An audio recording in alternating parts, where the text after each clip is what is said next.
여러분은 지금까지 돈을 쓰고 후회했던 경험이 한 번쯤은 반드시 있을 것입니다. 아니, 매우 많을 것입니다. 누군가는 자기가 구매할 물건에 대해 최소 23일 정도는 고민한 후 결정하는 반면 누군가는 별 고민 없이 필요하다 싶으면 바로 지출을 합니다. 그러고는 물건을 구매한 것도 잊어버리다가 잘 안 쓰게 되더라도 반품은 안 하고 집안 한 구석에 방치해 버리는 경우도 있습니다. 돈을 쓰고 후회하는 것은 비단 물건 구매에만 해당하는 것이 아닙니다. 오늘은 노후를 위해 반드시 줄여야 하는 지출 4가지에 대해 알아보려 합니다.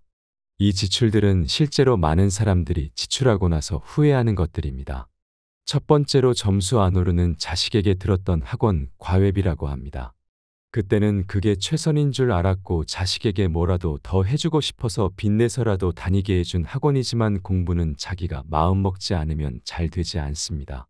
그렇기에 공부를 그렇게 하고 싶어 하지도 않는데 뭐라도 해줘야겠다 싶어 보낸 학원비가 모아놓고 보니 자식들 결혼 자금만큼이나 들었다는 것입니다. 학원에 보내줘서 공부 열심히 하고 대학 잘 가서 인생 열심히 살면 아깝지라도 않습니다. 하지만 대학 보내놓는다고 끝도 아니고 대학 등록금에 생활비에 정말 한두 푼 드는 게 아닙니다. 또한 요즘은 대학 간다고 인생 잘 사는 거 아니고 대학 못 간다고 못 사는 것이 아닙니다. 각자 하고 싶은 거 잘하는 거 찾아서 그쪽의 진로를 찾는 게 최고라고 생각이 듭니다. 제 주변에도 자식들이 공부 별로 하고 싶어 하지도 않았는데 억지로 보낸 학원비가 정말 아깝다는 분들이 한두 분들이 아니십니다. 저도 그렇고요. 다시 돌아간다면 자식이 하고 싶은 걸 하는데 지원해주고 싶은 마음입니다. 두 번째로 대부분이 지출하고 후회하는 것은 이런저런 모임 회비입니다. 이런저런 모임들 나가다 보면 회비에 술값에 밥값 택시 대리비 등등 나갈 지출이 이만저만이 아닙니다. 심지어 별로 친하지도 않고 내 인생에 중요하지도 않은 사람들의 경조사까지 참여하다 보면 그 돈이 정말 아깝고 그런 지출을 한 것이 정말 후회된다고 하십니다. 저도 한때는 이런저런 모임들 참여하는 맛에 지낸 적도 있었는데요. 그때 지출한 돈들이 정말 아깝습니다. 그걸 깨닫고 나이 들면서 모임을 서서히 정리했습니다. 그리고 남은 모임도 1년에 한두 번 정도 나가고 경조사 때만 참석하려고 합니다. 나이가 드니 내 주변을 점점 정리하면서 살아야겠다는 생각이 듭니다. 집도 줄이고 짐도 줄이고 주변 사람들도 모임 많은 게 자랑이 아니라는 생각이 듭니다. 정치할 것도 아니고 국밥 한 그릇 술 한 잔 나눌 친구 두어 명 있음 최고라는 생각이 드는 요즘입니다. 세 번째로 노후에 쓰지 말 걸 하고 후회하는 지출은 생각 없는 지출 습관입니다. 이것은 딱 어떤 부분이라고 할 수는 없지만 대부분 물건에 해당됩니다. 특히 신용카드로 홈쇼핑 많이 결제하시는 분들 계십니다. 나중에 후회하실 가능성이 정말 높습니다. 홈쇼핑 보다 보면 말을 정말 잘하고 싸게 파는 것 같아 나도 모르게 구매하는 내 자신을 볼 수 있습니다. 하지만 그런 것을 참아야 하고 필요한 것만 구매해야 합니다. 또한 신용카드를 쓰는 습관은 충동적 지출을 막지 못할 위험이 있습니다. 신용카드를 쓰면 지금 내 수중에 돈이 얼마나 남았는지 제대로 파악하지 못할 가능성이 있습니다. 돈을 써도 당장 돈이 빠져나가지 않기 때문에 충동적으로 필요 없는 것도 살 가능성이 정말 높습니다. 그래서 신용카드들이 이벤트를 많이 하는 것이지요. 그렇기에 우리는 신용카드보단 체크카드를 써야 하고 지출에 대해 인지하고 필요한 것만 구매하며 살아가야 한다는 생각입니다. 노후에 후회하는 지출 중 하나는 남의 말을 듣고 투자하는 경우입니다. 최근 뉴스에서 증권사의 권유에 따라 ELS에 가입했다가 큰 손실을 입은 사례를 보신 적이 있을 것입니다. 이러한 상황은 그뿐만 아니라 다양한 형태로 발생하고 있습니다. 예를 들어 처형의 조언에 따라 특정 주식에 전 재산을 투자하는 경우나 아는 동생이 투자 자금을 필요로 한다며 보증을 서주는 상황 등이 있습니다. 이렇게 남의 말을 듣고 투자하거나 돈을 빌려주는 것은 나중에 큰 후회로 돌아올 수 있습니다. 특히 노후에 이러한 결정들이 재정적으로 심각한 부담이 될 수 있으며 예상치 못한 손실은 삶의 질을 크게 떨어뜨릴 수 있습니다. 결국 타인의 의견에 의존하기보다는 자신의 판단과 충분한 분석을 통해 신중하게 투자 결정을 내리는 것이 중요합니다. 그러므로 노후를 준비하는 과정에서는 자신의 재정 상태와 목표를 명확히 하고 남의 이야기에 휘둘리지 않도록 주의해야 할 필요가 있습니다. 이러한 자세가 노후에 후회 없는 재정 관리를 가능하게 할 것입니다. 의외로 많은 사람들이 간과하는 중요한 점이 있습니다. 바로 자기 자신, 즉 인적 자산입니다. 리스크 관리 측면에서 직장인들이 자신의 인적 자산 특성에 맞춰 금융 자산을 어떻게 관리해야 하는지를 이야기해 보겠습니다. 결론을 먼저 말씀드리자면 직장인은 자신의 인적 자산 특성을 냉정하게 분석하고 그에 맞는 자산 관리 방법을 찾아야 합니다. IMF 금융위기 이전까지만 해도 한국의 직장인들은 대체로 정형화된 인생 경로를 따랐습니다. 많은 사람들은 좋은 학교를 졸업하고 안정된 대기업에 취직하여 청년 시절을 보낸 뒤 평생 안정적인 직장 생활을 할 것이라는 생각을 가지고 있었습니다. 이 시기에는 회사에 들어가서 남들보다 조금만 열심히 일하면 어느 정도의 미래를 보장받을 수 있는 시대였습니다. 하지만 IMF 금융위기 이후로 세상은 완전히 달라졌습니다. 고학력과 안정된 직장은 이제 과거의 유물이 되어버렸습니다. 성과 중심의 경제 환경에서는 변동성이 커졌고 안정적인 직장으로 여겨졌던 대기업조차도 한순간에 도산하는 경우가 빈번하게 발생하고 있습니다. 심지어 설립된 지 얼마 되지 않은 신생 기업이 대기업을 인수하는 일도 흔하게 볼 수 있는 시대가 되었습니다. 이러한 환경은 리스크의 시대라고 말할 수 있습니다. 그렇다면 이러한 리스크는 어디에서 비롯된 것일까요? 이는 지식이 가치 창출의 핵심 요소로 자리 잡은 시대가 되었기 때문이라고 생각합니다. 다시 말해, 지식이 막대한 부를 창출하는 시대가 되었음을 의미합니다. 동일한 설비를 가진 기업이라 하더라도 종업원들이 그 설비를 얼마나 효율적으로 활용할 수 있는 지식과 능력을 갖추고 있는지에 따라 비즈니스 성과는 크게 달라질 수 있습니다. 이제는 직장인 개개인이 얻는 수입이 그 사람이 보유한 인적 자산에 직접적으로 연동되는 시대라고 할 수 있습니다. 고도의 전문 기술을 가진 사람은 어느 회사에 들어가더라도 높은 수입을 기대할 수 있지만 특별한 기술이나 전문 지식이 없는 사람은 아무리 좋은 회사에서 일하더라도 기대할 수 있는 수입은 제한적입니다. 이는 기업과 개인 모두가 문자 그대로 인적 자산의 시대에 접어들었다는 것을 의미합니다.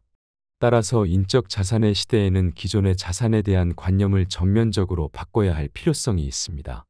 즉, 각자가 자신의 능력과 지식을 지속적으로 발전시키고 이를 통해 금융 자산을 관리하는 방법을 모색해야 합니다. 이러한 변화는 직장인으로서의 삶을 더 안정적이고 풍요롭게 만들어줄 것입니다. 지금까지 자산이라고 하면 대부분 사람들이 부동산과 같은 실물 자산이나 주식, 채권, 펀드와 같은 금융 자산만을 떠올려 왔습니다.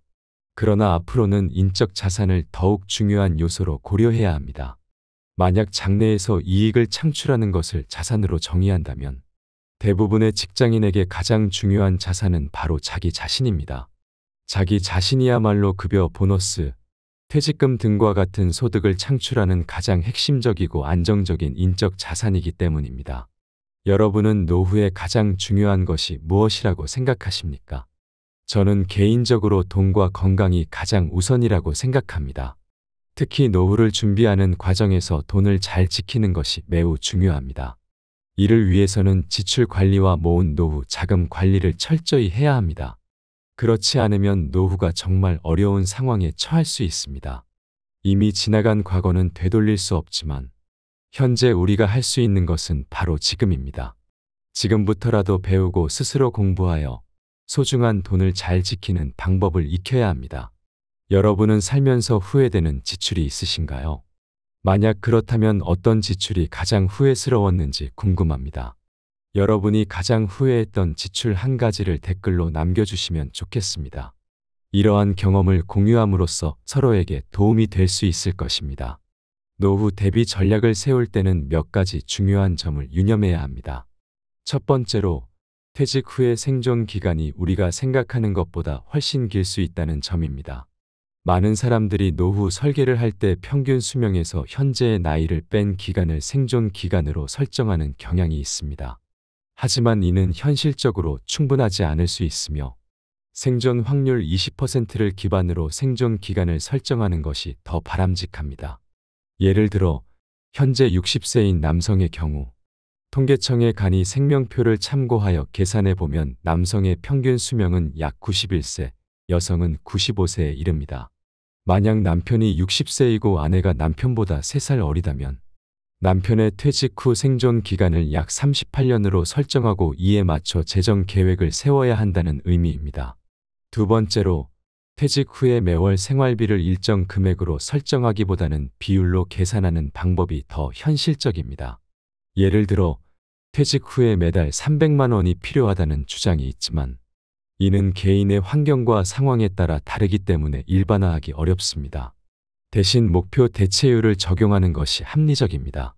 목표 대체율은 퇴직 후 연간 지출액이 퇴직 직전의 연간 수입액에 대해 어느 정도 비율인지를 나타냅니다. 일반적으로 연간 수입이 높을수록 목표 대체율은 낮아지는 경향이 있습니다. 예를 들어 퇴직 직전 연간 수입이 6천만 원이었던 직장인이 퇴직 후 생활비 목표 대체율을 60%로 잡는다면 퇴직 후 생활비는 연간 3,600만 원, 즉 매달 300만 원이 필요하다는 계산이 됩니다. 세 번째로, 연금과 일의 중요성에 대한 인식을 가져야 합니다. 매월 일정한 연금 수입과 재취업을 통해 얻는 근로소득이 있다면 자산 관리는 훨씬 수월해질 것입니다. 예를 들어 부부가 예상하는 연금 수령액이 월 150만 원이라면 월 생활비 300만 원 중 나머지 150만 원은 추가적인 노력을 통해 조달해야 합니다. 이를 위해 지방 도시로 이주하거나 퇴직자 전용 주거 지역으로 이전하는 등의 방법을 통해 생활비를 절약할 필요가 있습니다. 이러한 노력을 하더라도 여전히 부족한 생활비는 그동안 마련해 둔 노후 자금에서 인출할 수밖에 없는 상황이 발생할 수 있습니다. 결국 이러한 전략들은 노후의 안정적인 생활을 유지하기 위한 중요한 요소들이며 각 개인의 상황에 맞춰 탄력적으로 적용해야 합니다. 이러한 계획을 세울 때는 자신의 재정 상황, 건강 상태, 그리고 생활 환경을 고려하여 보다 구체적이고 현실적인 목표를 설정하는 것이 필요합니다. 주택연금을 활용해 연금 수입을 늘리는 것은 노후 자금을 마련하는 좋은 방법 중 하나입니다. 그러나 여전히 자녀에게 집을 물려줘야 한다고 생각하는 분들도 있을 것입니다. 이 점에 대해 다시 한번 생각해 볼 필요가 있습니다. 만약 우리가 세상을 떠난다면 자녀는 그때 이미 어느 정도 성인이 되어 있을 것입니다. 그러므로 그 시점에 집을 물려준다고 해도 그 의미가 과연 얼마나 있을까요? 또한 주택연금을 신청한 후에 집값이 크게 상승하면 어떻게 하느냐는 질문도 종종 있습니다. 이런 경우에는 정산을 통해 남는 금액이 자녀에게 상속될 수 있으므로 너무 걱정할 필요는 없습니다. 즉, 주택연금을 통해 안정적인 수입을 확보하는 것이 오히려 자녀에게 도움이 될 수 있다는 점을 인식해야 합니다. 더불어 재취업을 통해 근로소득을 확보하려는 노력도 매우 중요합니다. 이 과정에서 남의 시선을 의식할 필요는 없습니다. 비록 소득이 적더라도 어떤 일을 통해서라도 수입을 얻는다면 노후의 경제적 안정뿐만 아니라 건강 문제나 고독감과 같은 퇴직 후의 불안 요소에서 벗어나는 데에도 큰 도움이 될 것입니다. 한 가지 재미있는 예로 어떤 남편이 은퇴한 후에도 여전히 인기가 많은 이유는 그가 요리를 잘하고 건강하며 집안일도 잘 도와주는 남편이기 때문이라고 합니다. 하지만 그 중에서 가장 인기 있는 남편은 낮에 집에 없는 남편이라는 농담도 있습니다. 이는 다른 나라에서도 비슷한 현상이라는 것을 보여줍니다. 그래서 남성분들은 퇴직 후에도 돈이 되든 아니든 아침부터 오후 5시까지는 자신만의 시간을 가지며 소일거리를 미리 생각해 두는 것이 중요합니다. 이러한 준비는 노후 생활의 질을 높이는 데 큰 역할을 할 수 있습니다. 결론적으로 주택연금과 재취업을 통해 경제적 안정을 도모하고 자신만의 시간을 가지면서 건강하고 행복한 노후를 만들어가는 것이 중요합니다. 이를 통해 노후 생활의 다양한 불안 요소를 최소화하고 보다 의미 있는 삶을 살아갈 수 있을 것입니다. 티베트의 종교 지도자 달라이 라마는 한 가지 중요한 사실을 언급했습니다. 그는 자신이 다른 사람들에게 쓸모있는 존재가 아니라고 느끼는 노인은 자신이 남에게 유용하다고 느끼는 노인보다도 일찍 세상을 떠날 가능성이 3배 가까이 높다고 말했습니다. 이는 단순히 물질적인 부의 부족에서 비롯된 고통이나 분노가 아니라 내가 남에게 필요한 존재라는 느낌이나 사회와 함께하고 있다는 느낌을 잃어버리기 때문에 발생하는 문제입니다. 이와 관련하여 제가 아는 한 은행의 고위직에서 퇴직한 선배가 있습니다. 그는 퇴직 후에 한번 이런 말씀을 하셨습니다. 퇴직하고 나니 나는 쓸모없는 인간이 된 것 같아서 매우 서글프다. 이 말씀은 많은 퇴직자들이 공감할 수 있는 감정일 것입니다. 하지만 쓸모있는 인간이 되는 것은 다른 누군가가 만들어주는 것이 아닙니다. 스스로가 쓸모있는 사람이 되도록 노력해야 한다는 점을 잊지 말아야 합니다. 실제로 주변을 보면 높은 자리에 있던 분들이나 권력을 가진 분들이 퇴직 후 이러한 감정을 더 강하게 느끼는 경우가 많습니다. 그들은 과거의 사회적 지위와 역할에 익숙해져 있었기 때문에 퇴직 후의 정체성 상실이 더욱 큰 충격으로 다가올 수 있습니다. 이런 상황에서는 자신이 사회에 기여할 수 있는 방법이나 새로운 역할을 찾는 것이 매우 중요합니다. 이러한 관점에서 우리는 한 번쯤 깊이 생각해 볼 필요가 있습니다. 내가 사회에 어떻게 기여할 수 있을지, 그리고 내가 여전히 쓸모있는 존재라는 느낌을 어떻게 유지할 수 있을지를 고민해 보아야 합니다. 단순히 물질적인 성공이나 사회적 지위에 의존하기보다는 지속적으로 자신을 돌아보고 새로운 목표를 설정하며 사회와의 연결을 유지하는 것이 진정한 의미의 삶의 질을 높이는 데 중요하다고 할 수 있습니다. 이러한 과정은 노후를 더욱 의미 있게 만들고 개인의 행복에도 크게 기여할 것입니다. 현재 대부분의 시니어 분들은 은퇴 이후에도 돈 문제로 어려움을 겪고 있습니다. 일반적으로 노후 생활비로 월 250만 원 이상이 필요하다고 하는데 많은 분들이 지금까지 모아둔 자산이 이 금액에 턱없이 부족한 상황입니다. 이러한 경제적 어려움이 바로 돈과 관련된 후회가 많아지는 이유 중 하나일 것입니다. 많은 사람들은 나이가 들면 지출이 줄어들 것이라고 생각하지만 현실은 그렇게 간단하지 않습니다. 오히려 나이가 들면서 예상치 못한 지출이 증가할 수 있습니다.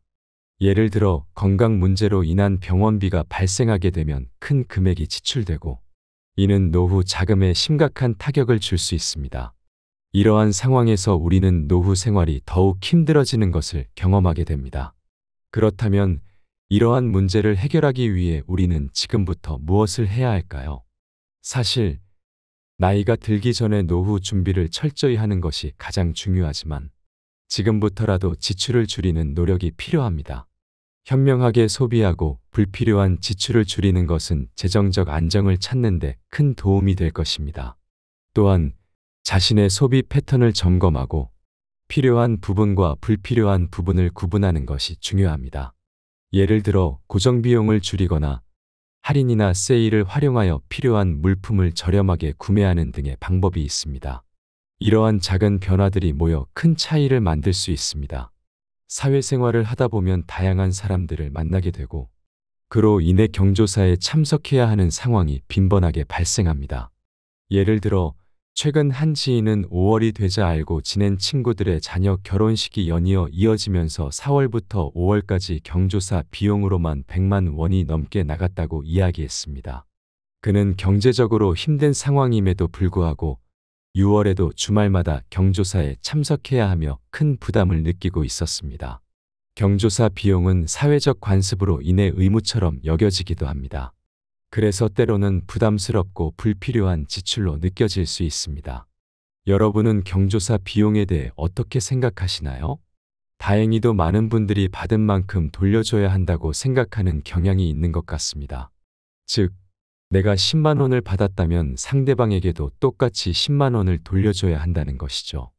이는 인간관계의 기본적인 예의라고 볼 수 있습니다. 하지만 이러한 생각과는 달리 많은 사람들은 경조사 비용을 받고도 제대로 돌려주지 않는 경우가 많습니다. 한 조사에 따르면 10만 원을 경조사 비용으로 지출했을 때 다시 돌아오는 돈은 평균적으로 6만 원 정도라고 합니다. 즉, 나가는 돈은 많지만 들어오는 돈은 적다는 것이죠. 인간관계는 언제 어떻게 변할지 모르는 법입니다. 오늘의 친구가 내일은 적이 될 수도 있고 연락이 뜸했던 친구와 경조사 때문에 다시 연락을 하게 되는 것도 부담스러운 일이 될 수 있습니다. 이러한 여러 가지 이유로 인해 내가 뿌린 돈만큼 다시 돌려받지 못하는 경우가 많을 수밖에 없습니다. 결국 경조사 비용은 사회적 의무와 개인의 경제적 부담 사이에서 갈등을 일으키는 지출로 많은 노인들이 후회하는 항목이 되는 것입니다. 이처럼 경조사 비용에 대한 신중한 접근이 필요하다고 할 수 있습니다. 물론 축하의 의미로 10만 원 정도는 지출해야 한다고 생각하시는 분들도 계실 것입니다. 하지만 한 조사에 따르면 50대의 경우 경조사 비용이 한 달 평균 30만 원 정도에 달한다고 합니다. 이는 별다른 이유 없이 매달 고정적으로 30만 원의 추가 지출이 발생한다는 의미입니다. 비록 큰 돈이 아니라고 생각할 수도 있지만 30만 원을 매달 모은다고 가정했을 때 결코 적은 금액이 아니라는 것을 알 수 있습니다. 1년만 생각해봐도 360만 원이 빠져나가는 것이고 이를 노후 자금으로 저축했다면 10년이 지나면 3,600만 원이라는 상당한 금액이 되는 것입니다. 그렇다고 해서 지금부터 경조사에 아예 참석하지 말라는 이야기는 아닙니다. 중요한 것은 우선순위를 정하는 것입니다. 가족들의 경조사는 최우선으로 두고 그 다음으로 가까운 지인들의 경조사에 참석하면 좋습니다. 경조사에 참석하는 빈도를 줄이는 것도 좋은 방법입니다. 불필요한 인간관계를 늘리면 나중에 노후에 아무런 도움이 되지 않는 관계만 생길 수 있습니다. 최근에는 결혼식 비용이 많이 상승하여 5만 원을 내는 경우에는 오히려 참석하지 않은 사람보다 더 나쁘게 평가받기도 합니다. 따라서 가깝지 않은 사람들의 경조사에는 참석하지 않는 것이 노후에 후회하지 않는 가장 현명한 방법일 것입니다. 이제 경조사에 대한 생각과 참석 기준을 다시 한번 점검해 보시기 바랍니다. 더 현명한 선택을 통해 불필요한 지출을 줄이고 노후를 위한 준비를 차근차근 해 나가시길 권장합니다. 이러한 작은 변화들이 결국에는 큰 차이를 만들어낼 수 있습니다. 경제적 부담을 줄이고 진정으로 소중한 인간관계를 유지하는 것이 중요합니다. 많은 영상과 조언들이 자녀에게 돈을 물려주거나 빌려주는 것을 경계하라고 이야기하지만 부모로서 힘들어하는 자식을 보면 쉽게 그런 결정을 내리기 어렵습니다. 그래서 많은 부모들이 자신의 노후 준비보다 자녀들을 먼저 생각하는 경우가 많습니다. 실제로 한 조사에 따르면 30대와 40대 중 부모 품에서 떠나지 않고 살아가는 사람이 무려 65만 명이나 된다고 하니 이 문제는 심각합니다. 자녀들이 취업을 하지 못해 힘들어하는 상황에서 부모들은 그들을 뒷바라지할 수밖에 없는 현실입니다. 또 다른 조사 결과에 따르면 자녀들이 독립할 때까지 지원하는 바람에 자신의 노후 준비를 하지 못한 부모님들이 점점 늘어나고 있다는 사실도 확인되었습니다. 이는 노인 빈곤율이 증가하는 원인 중 하나로 지목될 수 있습니다. 따라서 나이가 들수록 자녀들을 돕는 것보다 자신의 노후를 더 중요하게 챙기는 것이 필수적입니다. 더 이상 자녀들이 부모를 챙겨줄 것이라는 기대는 하지 않아야 합니다. 과거에는 부모가 자녀를 키워주면 자녀들은 성장한 후 부모를 부양하는 것이 당연한 도리로 여겨졌습니다. 부모가 자신보다 자식을 먼저 챙기는 것에 대한 감사함이 있었기 때문입니다. 그러나 요즘의 자녀들은 부모도 각자의 삶을 살고 자신들도 독립적으로 생활하기를 원하는 경향이 강합니다. 이 모습이 이기적이라고 비춰질 수도 있지만 이는 사회적으로 피할 수 없는 현실이기도 합니다. 현대 사회에서는 자녀들이 월세를 내야 하고 학자금 대출이나 결혼 자금 등 여러 가지 부담이 있기 때문에 부모까지 부양하기는 쉽지 않습니다. 특히 요즘은 월급만으로는 자신의 집을 갖는 것이 꿈도 꿀 수 없는 상황이 많습니다. 결혼 후에는 자녀가 생기고 그들 또한 손주를 키우느라 부모를 부양할 여력이 남아있지 않는 경우가 많습니다. 결국 이러한 여러 가지 이유로 자녀를 돕기 위해 지출하는 돈이 부모의 노후 준비에 큰 부담이 되고 있습니다. 그러므로 부모님들은 자녀를 도와주는 것과 동시에 자신의 노후를 챙기는 균형을 잘 맞춰야 할 필요가 있습니다. 자녀들이 독립할 수 있도록 도와주되 자신의 미래를 위한 준비도 소홀히 하지 않는 것이 중요합니다. 부모가 자녀를 사랑하고 지원하는 것은 자연스럽지만 자녀가 부모를 사랑하고 지원하는 것은 항상 그렇지 않다는 의미로 해석될 수 있습니다. 그렇기 때문에 지금부터라도 자녀를 위해 돈을 사용하는 것보다 자신의 노후를 준비하는 것이 훨씬 더 중요해질 것입니다. 자녀를 성인까지 키워내셨다면 이제는 자신을 위한 시간을 가지는 것이 필요합니다. 물론 여유가 있다면 자녀를 지원하는 것은 괜찮습니다. 하지만 자신의 노후 준비가 되어 있지 않은 상태에서 자녀에게 지속적으로 금전적 지원을 하게 된다면 나중에는 자녀들이 부모를 짐처럼 느낄 수도 있습니다. 이는 부모와 자녀 간의 관계에 부정적인 영향을 미칠 수 있습니다. 그러므로 자녀들에게 무조건적인 지원을 하는 것보다 먼저 자신의 노후를 위한 준비를 우선시하는 것이 더 바람직합니다. 자녀들이 독립할 수 있도록 돕는 것은 분명히 중요합니다. 그러나 그것이 부모님의 노후를 희생하면서까지 이루어져서는 안 된다는 점을 반드시 기억해야 합니다. 자녀가 독립할 수 있도록 필요한 지원을 하되 그 과정에서 부모님의 삶과 행복을 뒷전으로 밀어두어서는 안 됩니다. 부모로서 자녀에게 도움을 주고 싶은 마음은 이해하지만 결국 부모님의 안정된 노후가 자녀들에게도 긍정적인 영향을 미칠 수 있습니다. 부모가 행복하고 건강하게 지내는 모습은 자녀에게도 좋은 모델이 될 것이며 자녀들이 더 책임감 있게 성장하는 데 도움이 될 것입니다. 그러므로 이제는 자녀를 위해 희생하기보다는 자신의 미래를 위해 조금 더 신경 쓰고 준비하는 것이 필요합니다. 결국 부모와 자녀 모두가 행복할 수 있는 길은 부모가 자신의 삶을 잘 챙기는 데서 시작된다는 점을 잊지 말아야 합니다. 노후를 대비하기 위해서는 꼭 필요한 지출만 하시고 불필요한 지출은 줄여나가는 것이 중요합니다. 이를 통해 더 풍요롭고 안정된 노후를 준비할 수 있을 것입니다. 지금까지 나이가 들어 후회하는 다양한 지출 항목들에 대해 말씀드렸습니다.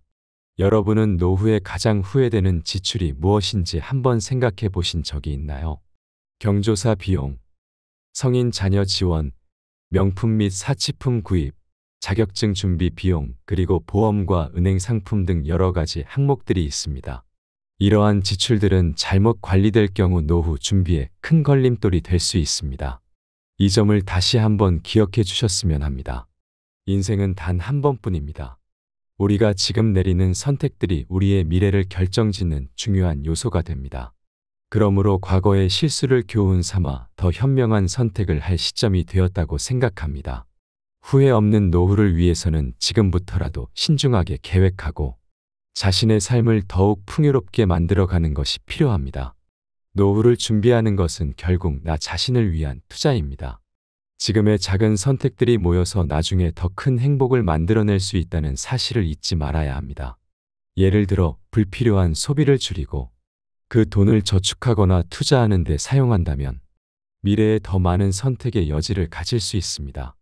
결국 노후 준비는 단순한 재정 관리의 문제가 아닌 삶의 질을 높이고 더 행복한 미래를 만들기 위한 과정입니다. 그러니 지금부터라도 신중하게 지출 계획을 세우고 자신을 위한 투자를 소홀히 하지 않기를 바랍니다. 이러한 작은 변화들이 모여서 더 큰 행복과 안정을 가져다 줄 것입니다. 여러분은 지금까지 돈을 쓰고 후회했던 경험이 한 번쯤은 반드시 있을 것입니다. 아니, 매우 많을 것입니다. 누군가는 자기가 구매할 물건에 대해 최소 23일 정도는 고민한 후 결정하는 반면 누군가는 별 고민 없이 필요하다 싶으면 바로 지출을 합니다. 그러고는 물건을 구매한 것도 잊어버리다가 잘 안 쓰게 되더라도 반품은 안 하고 집안 한 구석에 방치해 버리는 경우도 있습니다. 돈을 쓰고 후회하는 것은 비단 물건 구매에만 해당하는 것이 아닙니다. 오늘은 노후를 위해 반드시 줄여야 하는 지출 4가지에 대해 알아보려 합니다. 이 지출들은 실제로 많은 사람들이 지출하고 나서 후회하는 것들입니다.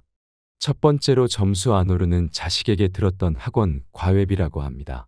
그때는 그게 최선인 줄 알았고 자식에게 뭐라도 더 해주고 싶어서 빚내서라도 다니게 해준 학원이지만 공부는 자기가 마음먹지 않으면 잘 되지 않습니다. 그렇기에 공부를 그렇게 하고 싶어 하지도 않는데 뭐라도 해줘야겠다 싶어 보낸 학원비가 모아놓고 보니 자식들 결혼 자금만큼이나 들었다는 것입니다. 학원에 보내줘서 공부 열심히 하고 대학 잘 가서 인생 열심히 살면 아깝지라도 않습니다. 하지만 대학 보내놓는다고 끝도 아니고 대학 등록금에 생활비에 정말 한두 푼 드는 게 아닙니다. 또한 요즘은 대학 간다고 인생 잘 사는 거 아니고 대학 못 간다고 못 사는 것이 아닙니다. 각자 하고 싶은 거 잘하는 거 찾아서 그쪽의 진로를 찾는 게 최고라고 생각이 듭니다. 제 주변에도 자식들이 공부 별로 하고 싶어 하지도 않았는데 억지로 보낸 학원비가 정말 아깝다는 분들이 한두 분들이 아니십니다. 저도 그렇고요. 다시 돌아간다면 자식이 하고 싶은 걸 하는데 지원해주고 싶은 마음입니다. 두 번째로 대부분이 지출하고 후회하는 것은 이런저런 모임 회비입니다. 이런저런 모임들 나가다 보면 회비에 술값에 밥값 택시 대리비 등등 나갈 지출이 이만저만이 아닙니다. 심지어 별로 친하지도 않고 내 인생에 중요하지도 않은 사람들의 경조사까지 참여하다 보면 그 돈이 정말 아깝고 그런 지출을 한 것이 정말 후회된다고 하십니다. 저도 한때는 이런저런 모임들 참여하는 맛에 지낸 적도 있었는데요. 그때 지출한 돈들이 정말 아깝습니다. 그걸 깨닫고 나이 들면서 모임을 서서히 정리했습니다. 그리고 남은 모임도 1년에 한두 번 정도 나가고 경조사 때만 참석하려고 합니다. 나이가 드니 내 주변을 점점 정리하면서 살아야겠다는 생각이 듭니다. 집도 줄이고 짐도 줄이고 주변 사람들도 모임 많은 게 자랑이 아니라는 생각이 듭니다. 정치할 것도 아니고 국밥 한 그릇 술 한 잔 나눌 친구 두어 명 있음 최고라는 생각이 드는 요즘입니다. 세 번째로 노후에 쓰지 말 걸 하고 후회하는 지출은 생각 없는 지출 습관입니다. 이것은 딱 어떤 부분이라고 할 수는 없지만 대부분 물건에 해당됩니다. 특히 신용카드로 홈쇼핑 많이 결제하시는 분들 계십니다. 나중에 후회하실 가능성이 정말 높습니다. 홈쇼핑 보다 보면 말을 정말 잘하고 싸게 파는 것 같아 나도 모르게 구매하는 내 자신을 볼 수 있습니다. 하지만 그런 것을 참아야 하고 필요한 것만 구매해야 합니다. 또한 신용카드를 쓰는 습관은 충동적 지출을 막지 못할 위험이 있습니다. 신용카드를 쓰면 지금 내 수중에 돈이 얼마나 남았는지 제대로 파악하지 못할 가능성이 있습니다. 돈을 써도 당장 돈이 빠져나가지 않기 때문에 충동적으로 필요 없는 것도 살 가능성이 정말 높습니다. 그래서 신용카드들이 이벤트를 많이 하는 것이지요. 그렇기에 우리는 신용카드보단 체크카드를 써야 하고 지출에 대해 인지하고 필요한 것만 구매하며 살아가야 한다는 생각입니다. 노후에 후회하는 지출 중 하나는 남의 말을 듣고 투자하는 경우입니다. 최근 뉴스에서 증권사의 권유에 따라 ELS에 가입했다가 큰 손실을 입은 사례를 보신 적이 있을 것입니다. 이러한 상황은 그뿐만 아니라 다양한 형태로 발생하고 있습니다. 예를 들어 처형의 조언에 따라 특정 주식에 전 재산을 투자하는 경우나 아는 동생이 투자 자금을 필요로 한다며 보증을 서주는 상황 등이 있습니다. 이렇게 남의 말을 듣고 투자하거나 돈을 빌려주는 것은 나중에 큰 후회로 돌아올 수 있습니다. 특히 노후에 이러한 결정들이 재정적으로 심각한 부담이 될 수 있으며 예상치 못한 손실은 삶의 질을 크게 떨어뜨릴 수 있습니다. 결국 타인의 의견에 의존하기보다는 자신의 판단과 충분한 분석을 통해 신중하게 투자 결정을 내리는 것이 중요합니다. 그러므로 노후를 준비하는 과정에서는 자신의 재정 상태와 목표를 명확히 하고 남의 이야기에 휘둘리지 않도록 주의해야 할 필요가 있습니다. 이러한 자세가 노후에 후회 없는 재정 관리를 가능하게 할 것입니다. 의외로 많은 사람들이 간과하는 중요한 점이 있습니다. 바로 자기 자신, 즉 인적 자산입니다. 리스크 관리 측면에서 직장인들이 자신의 인적 자산 특성에 맞춰 금융 자산을 어떻게 관리해야 하는지를 이야기해 보겠습니다. 결론을 먼저 말씀드리자면 직장인은 자신의 인적 자산 특성을 냉정하게 분석하고 그에 맞는 자산 관리 방법을 찾아야 합니다. IMF 금융위기 이전까지만 해도 한국의 직장인들은 대체로 정형화된 인생 경로를 따랐습니다. 많은 사람들은 좋은 학교를 졸업하고 안정된 대기업에 취직하여 청년 시절을 보낸 뒤 평생 안정적인 직장 생활을 할 것이라는 생각을 가지고 있었습니다. 이 시기에는 회사에 들어가서 남들보다 조금만 열심히 일하면 어느 정도의 미래를 보장받을 수 있는 시대였습니다. 하지만 IMF 금융위기 이후로 세상은 완전히 달라졌습니다. 고학력과 안정된 직장은 이제 과거의 유물이 되어버렸습니다. 성과 중심의 경제 환경에서는 변동성이 커졌고 안정적인 직장으로 여겨졌던 대기업조차도 한순간에 도산하는 경우가 빈번하게 발생하고 있습니다. 심지어 설립된 지 얼마 되지 않은 신생 기업이 대기업을 인수하는 일도 흔하게 볼 수 있는 시대가 되었습니다. 이러한 환경은 리스크의 시대라고 말할 수 있습니다. 그렇다면 이러한 리스크는 어디에서 비롯된 것일까요? 이는 지식이 가치 창출의 핵심 요소로 자리 잡은 시대가 되었기 때문이라고 생각합니다. 다시 말해, 지식이 막대한 부를 창출하는 시대가 되었음을 의미합니다. 동일한 설비를 가진 기업이라 하더라도 종업원들이 그 설비를 얼마나 효율적으로 활용할 수 있는 지식과 능력을 갖추고 있는지에 따라 비즈니스 성과는 크게 달라질 수 있습니다. 이제는 직장인 개개인이 얻는 수입이 그 사람이 보유한 인적 자산에 직접적으로 연동되는 시대라고 할 수 있습니다. 고도의 전문 기술을 가진 사람은 어느 회사에 들어가더라도 높은 수입을 기대할 수 있지만 특별한 기술이나 전문 지식이 없는 사람은 아무리 좋은 회사에서 일하더라도 기대할 수 있는 수입은 제한적입니다.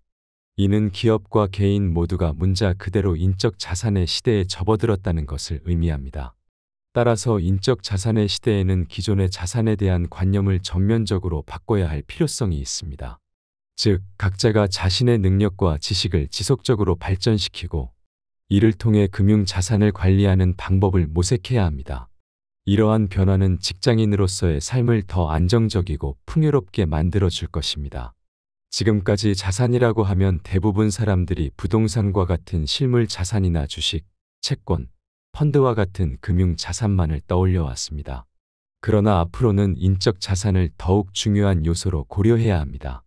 만약 장래에서 이익을 창출하는 것을 자산으로 정의한다면 대부분의 직장인에게 가장 중요한 자산은 바로 자기 자신입니다.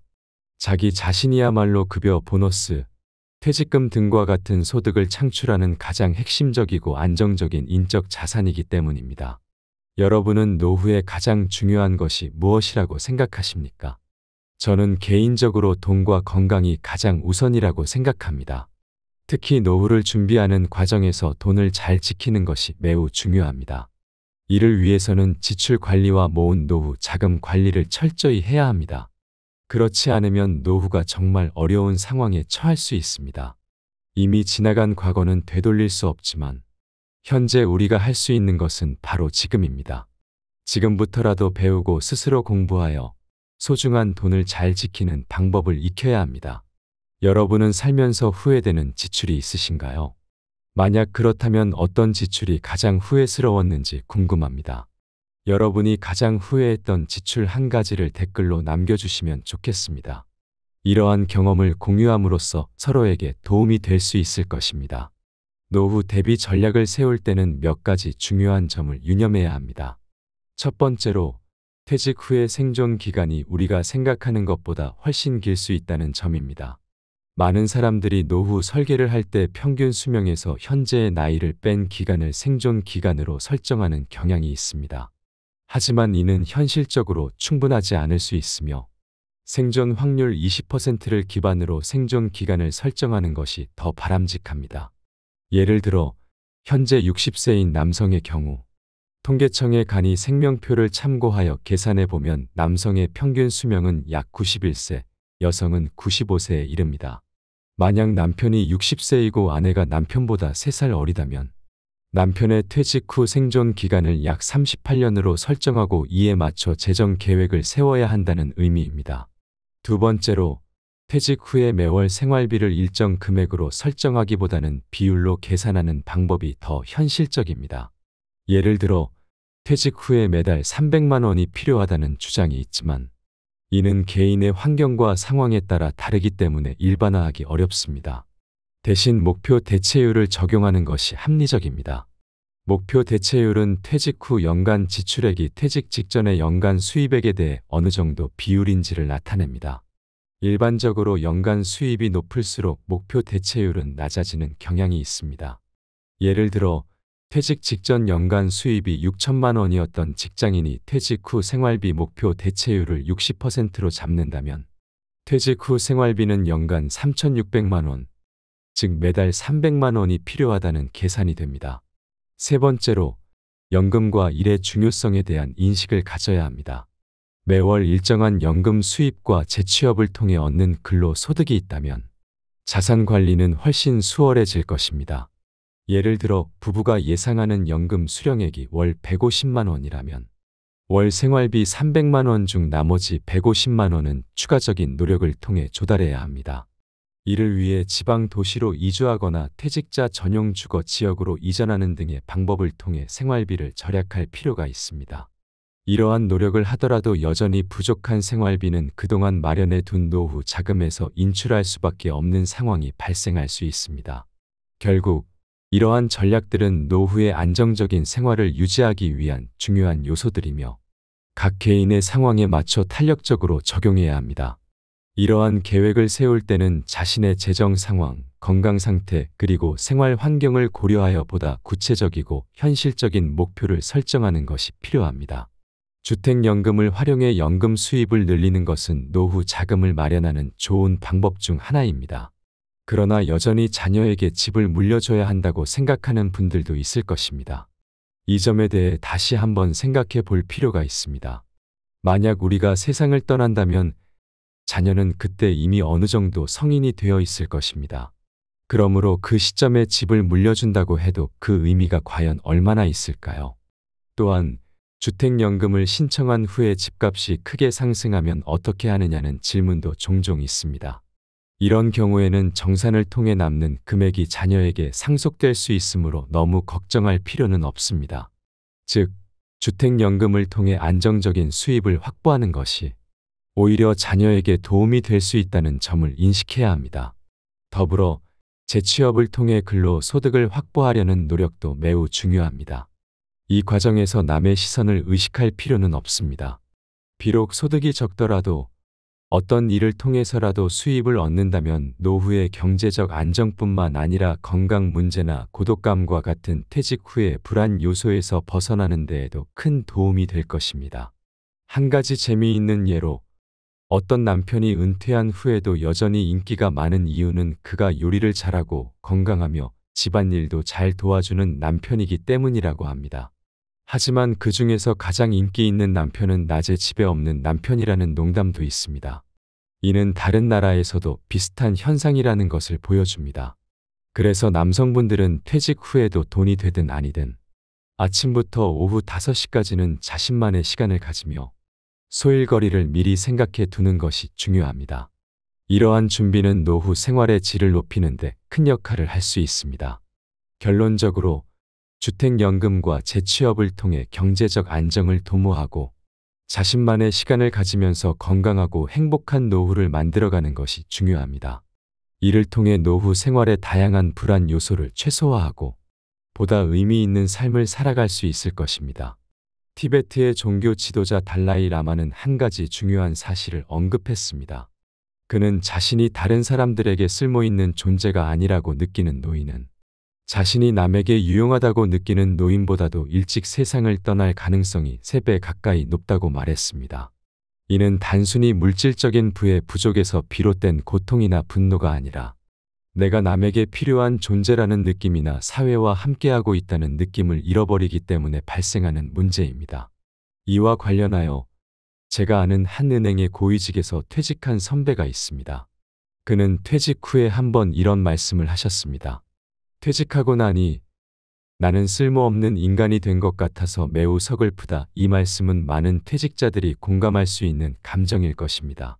하지만 쓸모있는 인간이 되는 것은 다른 누군가가 만들어주는 것이 아닙니다. 스스로가 쓸모있는 사람이 되도록 노력해야 한다는 점을 잊지 말아야 합니다. 실제로 주변을 보면 높은 자리에 있던 분들이나 권력을 가진 분들이 퇴직 후 이러한 감정을 더 강하게 느끼는 경우가 많습니다. 그들은 과거의 사회적 지위와 역할에 익숙해져 있었기 때문에 퇴직 후의 정체성 상실이 더욱 큰 충격으로 다가올 수 있습니다. 이런 상황에서는 자신이 사회에 기여할 수 있는 방법이나 새로운 역할을 찾는 것이 매우 중요합니다. 이러한 관점에서 우리는 한 번쯤 깊이 생각해 볼 필요가 있습니다. 내가 사회에 어떻게 기여할 수 있을지, 그리고 내가 여전히 쓸모있는 존재라는 느낌을 어떻게 유지할 수 있을지를 고민해 보아야 합니다. 단순히 물질적인 성공이나 사회적 지위에 의존하기보다는 지속적으로 자신을 돌아보고 새로운 목표를 설정하며 사회와의 연결을 유지하는 것이 진정한 의미의 삶의 질을 높이는 데 중요하다고 할 수 있습니다. 이러한 과정은 노후를 더욱 의미 있게 만들고 개인의 행복에도 크게 기여할 것입니다. 현재 대부분의 시니어분들은 은퇴 이후에도 돈 문제로 어려움을 겪고 있습니다. 일반적으로 노후 생활비로 월 250만 원 이상이 필요하다고 하는데 많은 분들이 지금까지 모아둔 자산이 이 금액에 턱없이 부족한 상황입니다. 이러한 경제적 어려움이 바로 돈과 관련된 후회가 많아지는 이유 중 하나일 것입니다. 많은 사람들은 나이가 들면 지출이 줄어들 것이라고 생각하지만 현실은 그렇게 간단하지 않습니다. 오히려 나이가 들면서 예상치 못한 지출이 증가할 수 있습니다. 예를 들어 건강 문제로 인한 병원비가 발생하게 되면 큰 금액이 지출되고 이는 노후 자금에 심각한 타격을 줄 수 있습니다. 이러한 상황에서 우리는 노후 생활이 더욱 힘들어지는 것을 경험하게 됩니다. 그렇다면 이러한 문제를 해결하기 위해 우리는 지금부터 무엇을 해야 할까요? 사실 나이가 들기 전에 노후 준비를 철저히 하는 것이 가장 중요하지만 지금부터라도 지출을 줄이는 노력이 필요합니다. 현명하게 소비하고 불필요한 지출을 줄이는 것은 재정적 안정을 찾는 데 큰 도움이 될 것입니다. 또한 자신의 소비 패턴을 점검하고 필요한 부분과 불필요한 부분을 구분하는 것이 중요합니다. 예를 들어 고정비용을 줄이거나 할인이나 세일을 활용하여 필요한 물품을 저렴하게 구매하는 등의 방법이 있습니다. 이러한 작은 변화들이 모여 큰 차이를 만들 수 있습니다. 사회생활을 하다 보면 다양한 사람들을 만나게 되고 그로 인해 경조사에 참석해야 하는 상황이 빈번하게 발생합니다. 예를 들어 최근 한 지인은 5월이 되자 알고 지낸 친구들의 자녀 결혼식이 연이어 이어지면서 4월부터 5월까지 경조사 비용으로만 100만 원이 넘게 나갔다고 이야기했습니다. 그는 경제적으로 힘든 상황임에도 불구하고 6월에도 주말마다 경조사에 참석해야 하며 큰 부담을 느끼고 있었습니다. 경조사 비용은 사회적 관습으로 인해 의무처럼 여겨지기도 합니다. 그래서 때로는 부담스럽고 불필요한 지출로 느껴질 수 있습니다. 여러분은 경조사 비용에 대해 어떻게 생각하시나요? 다행히도 많은 분들이 받은 만큼 돌려줘야 한다고 생각하는 경향이 있는 것 같습니다. 즉, 내가 10만 원을 받았다면 상대방에게도 똑같이 10만 원을 돌려줘야 한다는 것이죠. 이는 인간관계의 기본적인 예의라고 볼 수 있습니다. 하지만 이러한 생각과는 달리 많은 사람들은 경조사 비용을 받고도 제대로 돌려주지 않는 경우가 많습니다. 한 조사에 따르면 10만 원을 경조사 비용으로 지출했을 때 다시 돌아오는 돈은 평균적으로 6만 원 정도라고 합니다. 즉, 나가는 돈은 많지만 들어오는 돈은 적다는 것이죠. 인간관계는 언제 어떻게 변할지 모르는 법입니다. 오늘의 친구가 내일은 적이 될 수도 있고 연락이 뜸했던 친구와 경조사 때문에 다시 연락을 하게 되는 것도 부담스러운 일이 될 수 있습니다. 이러한 여러 가지 이유로 인해 내가 뿌린 돈만큼 다시 돌려받지 못하는 경우가 많을 수밖에 없습니다. 결국 경조사 비용은 사회적 의무와 개인의 경제적 부담 사이에서 갈등을 일으키는 지출로 많은 노인들이 후회하는 항목이 되는 것입니다. 이처럼 경조사 비용에 대한 신중한 접근이 필요하다고 할 수 있습니다. 물론 축하의 의미로 10만 원 정도는 지출해야 한다고 생각하시는 분들도 계실 것입니다. 하지만 한 조사에 따르면 50대의 경우 경조사 비용이 한 달 평균 30만 원 정도에 달한다고 합니다.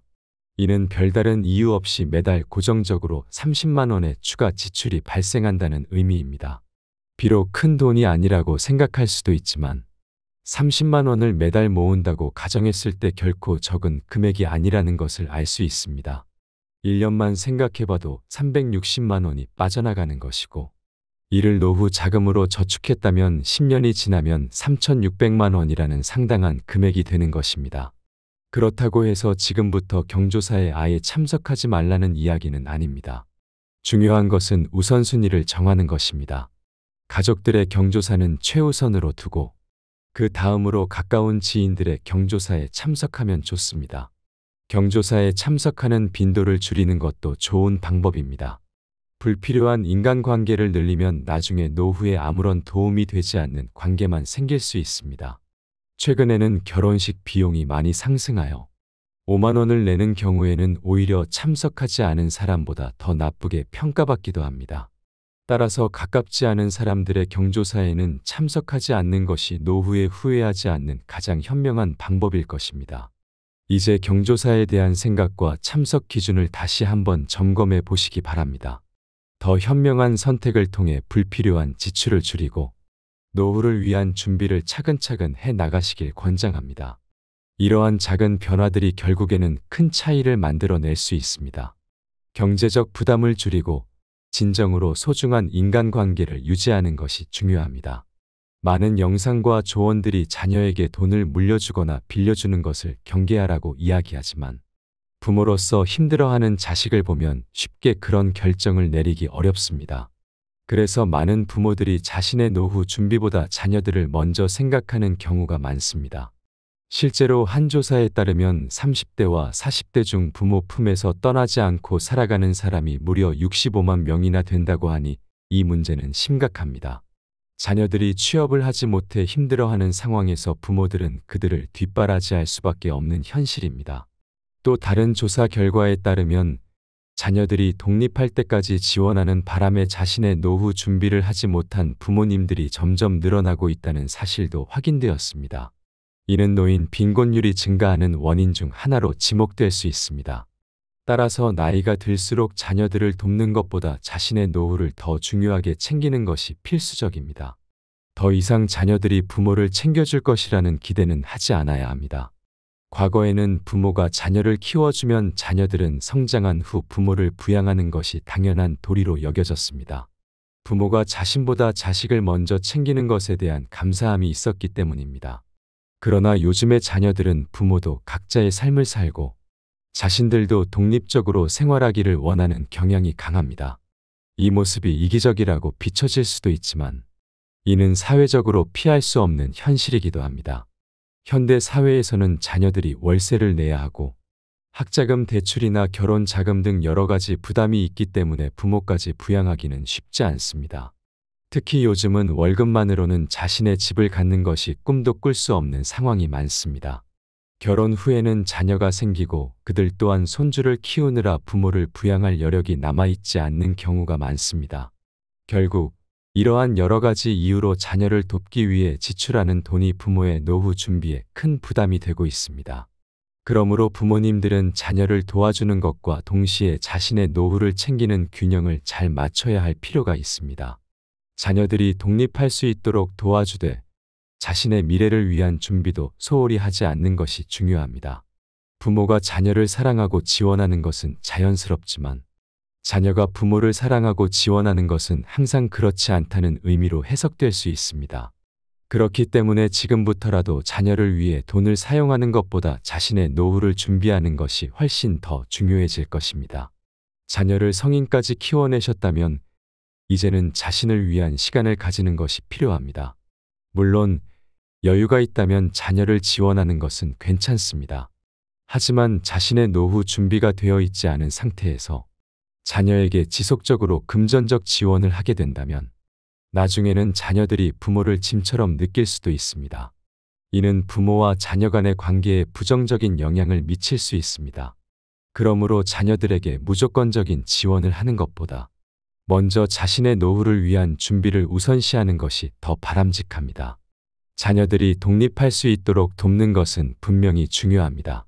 그러나 그것이 부모님의 노후를 희생하면서까지 이루어져서는 안 된다는 점을 반드시 기억해야 합니다. 자녀가 독립할 수 있도록 필요한 지원을 하되 그 과정에서 부모님의 삶과 행복을 뒷전으로 밀어두어서는 안 됩니다. 부모로서 자녀에게 도움을 주고 싶은 마음은 이해하지만 결국 부모님의 안정된 노후가 자녀들에게도 긍정적인 영향을 미칠 수 있습니다. 부모가 행복하고 건강하게 지내는 모습은 자녀에게도 좋은 모델이 될 것이며 자녀들이 더 책임감 있게 성장하는 데 도움이 될 것입니다. 그러므로 이제는 자녀를 위해 희생하기보다는 자신의 미래를 위해 조금 더 신경 쓰고 준비하는 것이 필요합니다. 결국 부모와 자녀 모두가 행복할 수 있는 길은 부모가 자신의 삶을 잘 챙기는 데서 시작된다는 점을 잊지 말아야 합니다. 노후를 대비하기 위해서는 꼭 필요한 지출만 하시고 불필요한 지출은 줄여나가는 것이 중요합니다. 이를 통해 더 풍요롭고 안정된 노후를 준비할 수 있을 것입니다. 지금까지 나이가 들어 후회하는 다양한 지출 항목들에 대해 말씀드렸습니다. 여러분은 노후에 가장 후회되는 지출이 무엇인지 한번 생각해 보신 적이 있나요? 경조사 비용, 성인 자녀 지원, 명품 및 사치품 구입, 자격증 준비 비용, 그리고 보험과 은행 상품 등 여러 가지 항목들이 있습니다. 이러한 지출들은 잘못 관리될 경우 노후 준비에 큰 걸림돌이 될 수 있습니다. 이 점을 다시 한번 기억해 주셨으면 합니다. 인생은 단 한 번뿐입니다. 우리가 지금 내리는 선택들이 우리의 미래를 결정짓는 중요한 요소가 됩니다. 그러므로 과거의 실수를 교훈 삼아 더 현명한 선택을 할 시점이 되었다고 생각합니다. 후회 없는 노후를 위해서는 지금부터라도 신중하게 계획하고 자신의 삶을 더욱 풍요롭게 만들어가는 것이 필요합니다. 노후를 준비하는 것은 결국 나 자신을 위한 투자입니다. 지금의 작은 선택들이 모여서 나중에 더 큰 행복을 만들어낼 수 있다는 사실을 잊지 말아야 합니다. 예를 들어 불필요한 소비를 줄이고 그 돈을 저축하거나 투자하는 데 사용한다면 미래에 더 많은 선택의 여지를 가질 수 있습니다. 결국 노후 준비는 단순한 재정 관리의 문제가 아닌 삶의 질을 높이고 더 행복한 미래를 만들기 위한 과정입니다. 그러니 지금부터라도 신중하게 지출 계획을 세우고 자신을 위한 투자를 소홀히 하지 않기를 바랍니다. 이러한 작은 변화들이 모여서 더 큰 행복과 안정을 가져다 줄 것입니다.